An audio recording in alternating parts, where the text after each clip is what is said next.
Imagine the American Old West. What comes to mind? Dusty towns, swinging saloon doors, and of course, cowboys locked in deadly showdowns at high noon. The image of the gunslinger is etched into our collective memory. We think of legendary outlaws like Billy the Kid, Jesse James, or John Wesley Hardin. These men were notorious, leaving a trail of bodies in their wake, their names whispered in fear and sometimes admiration. They were, without a doubt, dangerous. But what if I told you the most fearsome, the most prolific killer of the Old West wasn't a person at all? It wasn't a ruthless outlaw with a lightning-fast draw. It wasn't a hardened lawman enforcing frontier justice. The deadliest force on the frontier was something far more insidious, something you couldn't see, and something you couldn't outrun or outshoot.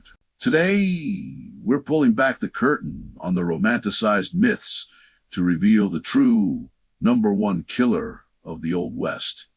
And the answer is going to shock you. It wasn't lead poisoning from a bullet. It was something far more common and far more terrifying. Let's start by putting the gunslinger myth into perspective. Historians have spent years debunking the Hollywood version of the West.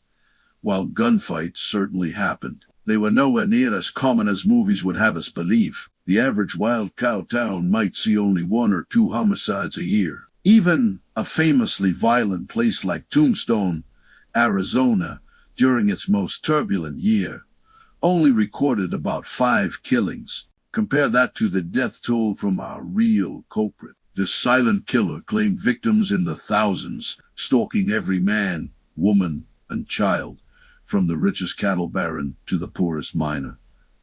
It didn't discriminate. So, what was it? The real, most fearsome killer of the Old West was disease. That's right.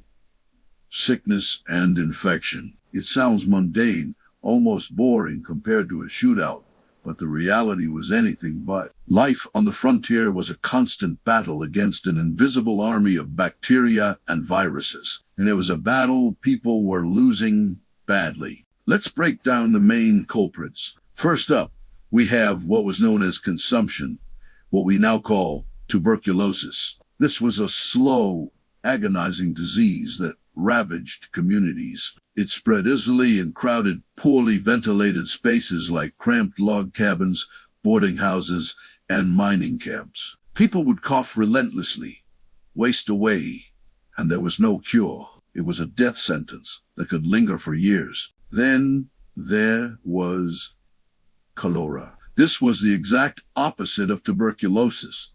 It was terrifyingly fast. Cholera outbreaks could sweep through a town like wildfire. Caused by contaminated water, it led to severe dehydration and could kill a perfectly healthy person in a matter of hours. Imagine waking up in the morning feeling fine, and by nightfall, half your town is dead or dying. The Oregon Trail, that great symbol of westward expansion, was littered with graves, and a huge number of them were dug for victims of cholera. Entire wagon trains were wiped out, and we can't forget smallpox, typhoid fever, dysentery, and influenza.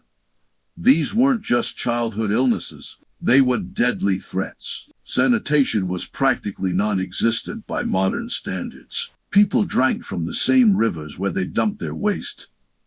They lived in close quarters with livestock. A simple cut or scratch could become lethally infected because nobody understood germ theory. The very concept of microscopic organisms causing disease was brand new and not widely accepted. Think about the life of a typical settler. You're working hard from sunup to sundown. Your diet might be poor, lacking essential vitamins. You're exhausted. This weakens your immune system, making you a perfect target. Now, imagine your child gets fever. There are no antibiotics.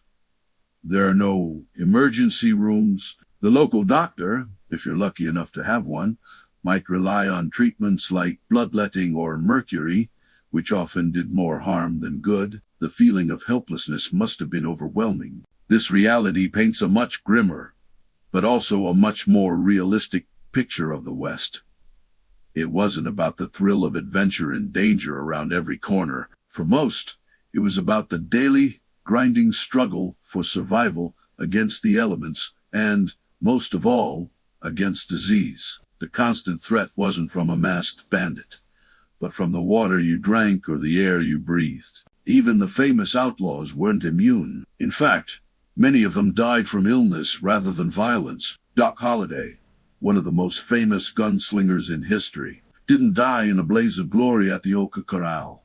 He died years later, wasting away in a sanatorium from tuberculosis. The disease he'd been fighting his entire adult life finally claimed him. He was just 36 years old. So why has the myth of the gunslinger persisted so strongly, while the very real terror of disease has been forgotten? It's simple storytelling. A showdown between a hero and a villain is exciting.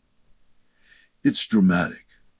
It has a clear resolution. A prolonged, painful death from dysentery is just tragic and bleak. It doesn't make for a thrilling movie, but understanding this truth is crucial. It honors the real struggles of the people who settled the West.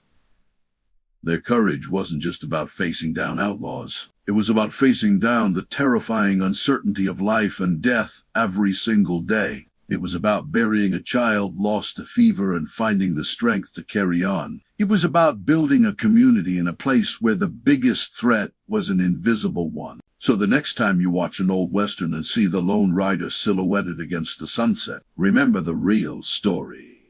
Remember that the true antagonist of the Old West wasn't a man with a gun. It was an unseen, unrelenting force that shaped the lives and deaths of everyone on the frontier. The real fight wasn't for justice or gold. It was a fight for the next breath, free from the grip of the Old West's most fearsome and undisputed killer, disease.